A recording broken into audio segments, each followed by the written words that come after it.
মন্ত্রী চন্দ্রনাথ সিনহার বাড়িতে 14 ঘন্টার ম্যারাথন অভিযান ইডির। নিয়োগ দুর্নীতি তদন্তে গতকাল হানাদার তদন্তকারীরা চন্দ্রনাথ সিনহার বাড়ি থেকে উদ্ধার হয়েছে 41 লক্ষ টাকা।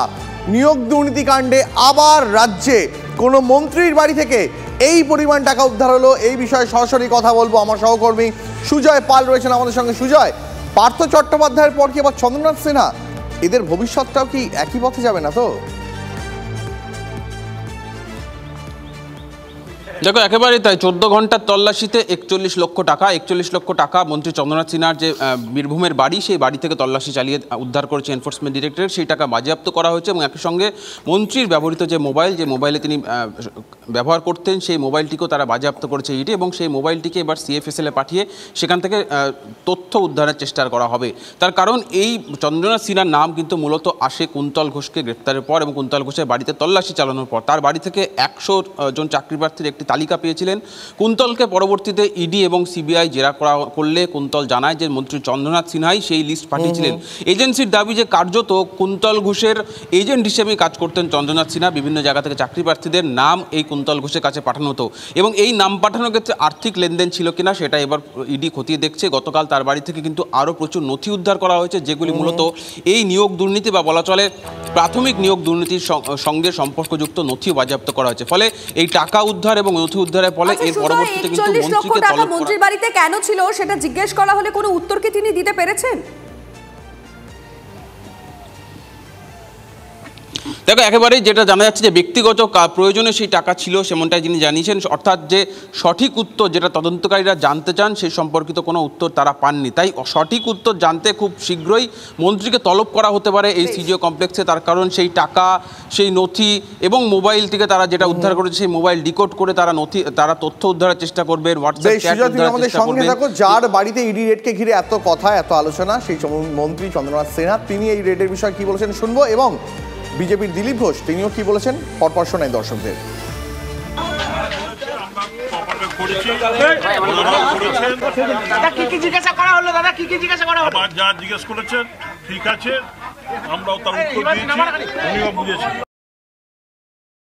যত দুর্নীতি হয়েছে পশ্চিমবাংলা, দেখুন একটার সঙ্গে একটা জুড়ে আছে, আর কোনো না কোনো নেতা কোনোটার সঙ্গে যুক্ত আছেন টিএমসির, কেউ বাইরে নয়।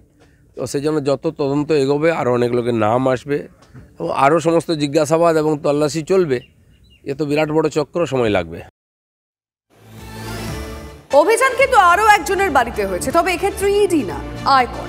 3 দিন পর স্বরূপ বিশ্বাসের বাড়ি থেকে বেরোলেন আয়কর আধিকারিকরা। বুধবার সকাল থেকে রাজ্যের মন্ত্রী অরূপ বিশ্বাসের ভাইয়ের বাড়িতে শুরু হয় তল্লাশি, পাশাপাশি চলে জিজ্ঞাসাবাদ। আয়কর রিটার্নের নথিতে গরমিল থাকার অভিযোগ। সূত্রের খবর, মন্ত্রীর ভাইয়ের ফোন, নির্মাণ সংস্থার সঙ্গে আর্থিক লেনদেনের নথি বাজেয়াপ্ত করা হয়েছে। যে আনসার চেয়েছেন প্রত্যেকটা আনসার আমরা দিয়েছি, প্রত্যেকটা ওরাও খুব আমাদের সঙ্গে কোঅপারেট করেছেন, কোনো বাজে ব্যবহার করেননি, এটাও সত্যি কথা। এবং যা যা চেয়েছেন আমরা সব দিয়েছি। তো যদি আমার বাড়িতে কোনো রকম কোনো ডকুমেন্টেশন পাওয়া যেত, যদি কোনো ফাইল পাওয়া যেত, তারা বড় ব্যাগে হতো বা কোনো একটা ব্রিফকেস, সামান্য যারা যে ব্রিফকেসটা ওনারা এনেছিলেন সেই ব্রিফকেসটাই ওনারা নিয়ে গেছেন।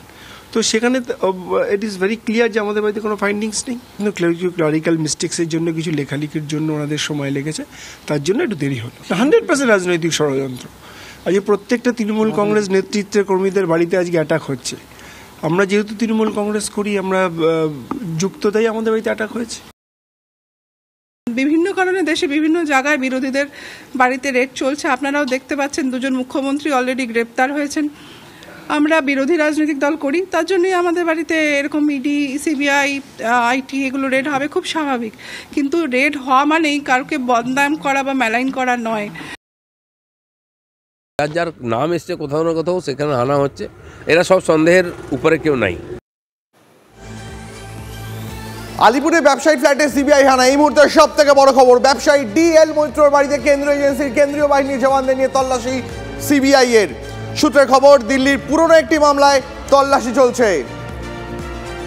আপনাদের জানিয়ে রাখি, এই মুহূর্তে সকাল 10টার বিগ ব্রেকিং নিউজ। আলিপুরে আরো এক ব্যবসায়ী ফ্ল্যাটে সিবিআই হানা।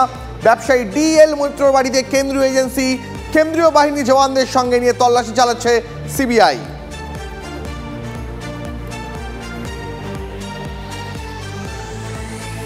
ভোটের দিন ঘোষণা হয়ে গিয়েছে। এদিকে বিজেপির এখনো সম্পূর্ণ প্রার্থী তালিকা, মানে বাংলার ক্ষেত্রে বলা হচ্ছে, জানা যায়নি। বাংলায় দ্বিতীয় দফায় প্রার্থী তালিকা নিয়ে এই মুহূর্তে বিজেপির অন্দরে তৎপরতা দেখা যাচ্ছে।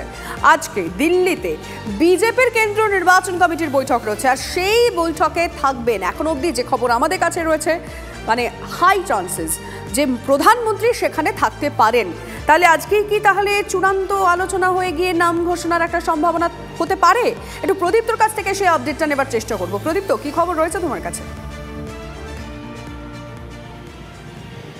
দেখো, সেই বৈঠক অনেক রাতে হওয়ার কথা রয়েছে, ফলে রাজনৈতিক মহল মনে করছে যে আজকে সেই বৈঠকের পর তালিকা প্রকাশ হওয়া প্রায় অনিশ্চিত। তার কারণ সেই বৈঠক শেষ হতে হতে গভীর রাতও পেরিয়ে যেতে পারে। আর বাংলার ক্ষেত্রে প্রধানমন্ত্রীর এই বৈঠকের আগে সুকান্ত মজুমদার এবং ভার্চুয়ালি শুভেন্দু অধিকারী এই দুজনে বৈঠক করবেন জেপি নাড্ডা, অমিত শাহ, বিএল সন্তোষদের সঙ্গে। ফলে বাংলারও বেশ কয়েকটা জায়গার জট রয়েছে এবং সেই জটটা কাটার পর সেই লিস্ট নিয়েও কিন্তু প্রধানমন্ত্রীর উপস্থিতিতে বৈঠক হবে। ফলে কোথাও গিয়ে মনে করা হচ্ছে হয়তো আগামীকাল এই তালিকা প্রকাশ হতে পারে, কিন্তু আজকে এই বৈঠক হতে গভীর রাত হয়ে যাবে। সেই কারণে হয়তো তালিকা আজকে প্রকাশ করা যাবে না। কিন্তু ধাপে ধাপে আমরা দেখছি যে অন্যান্য রাজ্যের তালিকা কিন্তু প্রকাশ্যে আসছে। ইতিমধ্যেই গোটা দেশ জুড়ে বিজেপির চতুর্থ তালিকা প্রকাশ হয়েছে, এটা পঞ্চম তালিকা। বাংলার এখনও 3-4টে সিটে কোথাও কোথাও নতুন করে কিছু মতান্তর তৈরি হচ্ছে। এই রাজ্যের বঙ্গ বিজেপির যে দুই মুখ, তাদের মধ্যেও কোথাও কোথাও মতান্তর রয়েছে। ফলে ঐক্যবদ্ধ হয়েই নতুন প্রার্থী তালিকা প্রকাশ হবে, হয়তো সেটা 2-1 দিনের মধ্যেই হবে, এরকমটাই জানা যাচ্ছে এখনো পর্যন্ত। নজর থাকবে এদিকে, প্রদীপ্তর সঙ্গে থাকো।